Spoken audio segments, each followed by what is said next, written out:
We'll start with Amazon, swiftly move on to Ted Cruz and his new Bitcoin legislation, and then finish with what may be the biggest news of all. Sam Banks was freed from prison for bribery once more. To learn how this affects you as a crypto investor, click the like button to support me. Let's begin by discussing Amazon's official entry into the cryptocurrency NFT market through their gaming effort. The world's largest retailer is preparing to establish a digital asset business this spring with an emphasis on non-fungible tokens and web-based gaming, according to 6 distinct sources. According to the report, Amazon's initiative is still in its early stages of development, and the company expects to make an official announcement in April. In addition, the e-commerce giant has more than a dozen partners lined up for the project, including developers of digital asset exchanges and layer-on blockchains. Subscribers to this channel may already be familiar with some of the blockchains and companies that Amazon is collaborating with. In fact, the Amazon CEO first raised the possibility of future NFT sales around 9 months ago. So, we first told you about Amazon's work in the background approximately 9 months ago. 3 weeks ago, we found out that AWS,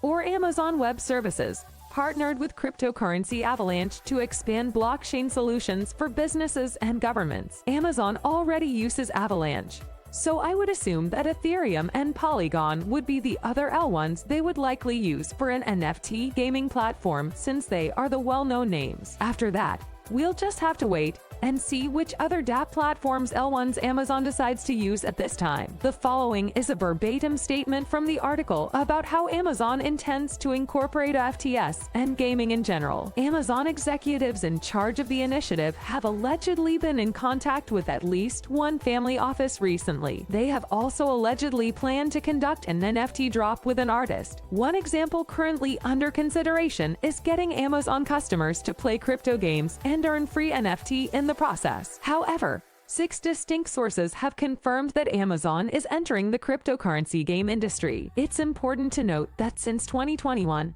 Amazon has been advertising positions for developers and engineers in the Web3 space. Back then, the company announced that it was looking for a blockchain product lead with experience in digital currencies and a thorough understanding of the digital cryptocurrency ecosystem. Once more, consider all the hints from the previous year, such as the incorporation of L1 blockchains into job advertisements. Their CEO came out and said, "We know that Amazon, with their over 197 million monthly active users, it's no surprise that they are looking to get into cryptocurrency, starting with crypto gaming." By the way, I didn't know that Amazon already provides its Prime service subscribers, of which I am one, access to a video game platform. Members of the platform have access to its library and are given monthly incentives to claim AAA games. The new NFT initiative might improve the service by bringing in new customers and providing new rewards. I can conclude from all these signals that cryptocurrencies are here to stay. In actuality,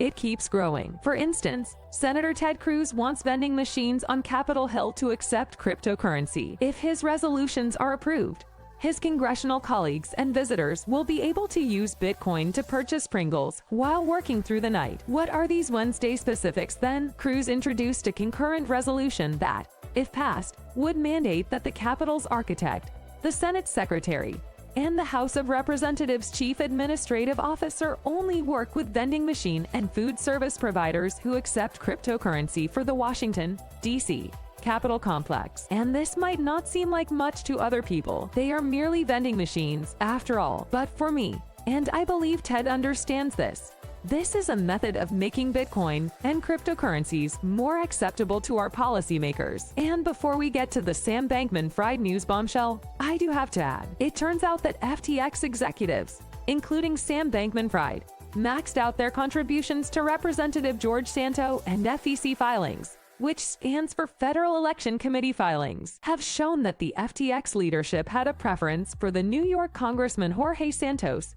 who is currently facing criticism for a number of lies and misrepresentations, who then exactly reached their donation cap, while Ryan Salamat exited, the company's CEO, and Rumi Kaora, a former senior executive at FTX, and the former head of product, all contributed as much money as was legal under federal law to the Santos campaign in the summer of 2022. Now, they didn't just give money to George Santos. Along with Santos, They also gave money to Carrick Flynn, a self-described effective altruist, and one Salami's girlfriend who was running for a House seat and was a fierce opponent of cryptocurrency. These two are therefore understandable because their beliefs are somewhat consistent with those of FTX.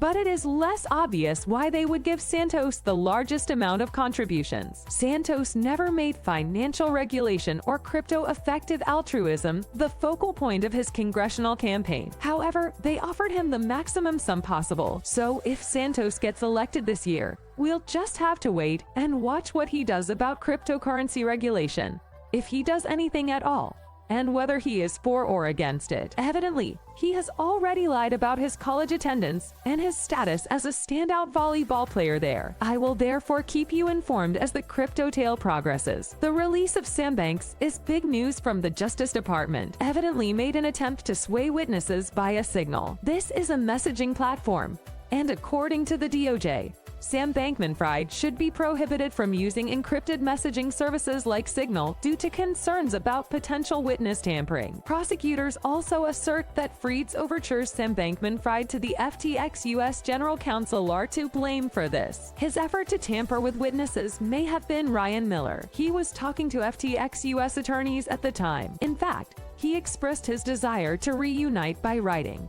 "I would really love to reconnect and see if there is any way for us to have a constructive connection, use each other's resources when possible, or at least vet things with each other." This was said in a direct message on Signal. Consequently, Bankman-Fried has been in communication with other current and former employees as well as per the complaint. And when specifically did this occur? Trying to buddy up to the other side's lawyers. According to the government, Miller received a message from Bankman-Fried over the secure messaging app Signal. Officials from the cryptocurrency exchange announced the recovery of more over $5 billion in FTX assets on January 15th, a few days after bankruptcy. As a result, FTX US lawyers began finding a lot of money that was still there, and SBF decided to send out a message saying, "Hey, let's talk before we reveal any more big stories to the public." If you own Tezos, you'll be excited to hear that the California Department of Motor Vehicles will be using Tezos to digitize its car title management system. The government is undertaking this action in an effort to improve its present system and increase the transparency of car title transfers. So instead of picking Carcereno or Polkadot, they went for Tezos. The California DMV and this decision are working together on this step. The California DMV has hired Oxhead Alpha,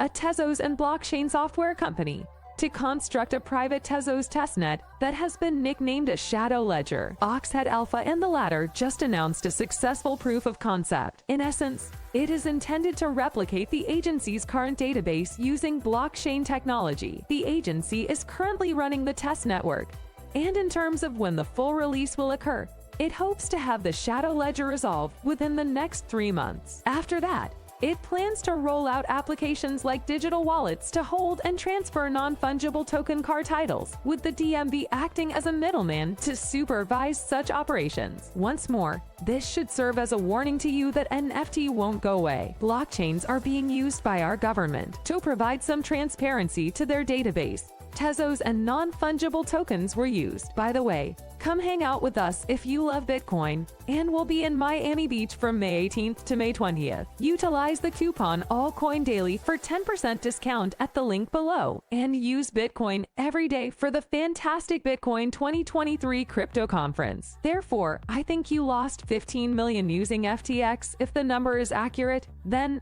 that's close. In actuality, it is $36,018 million, and you assert that you'll enter again, considering that the S&P 500 12th sector might be cryptocurrencies. If it's controlled, you're confident enough to return. I did, and I bought Bitcoin after the bull reached 17,000 points. Polygon was mine. I'm also working on a lot of other things. I believe in technology, but I don't believe in unchecked chaos.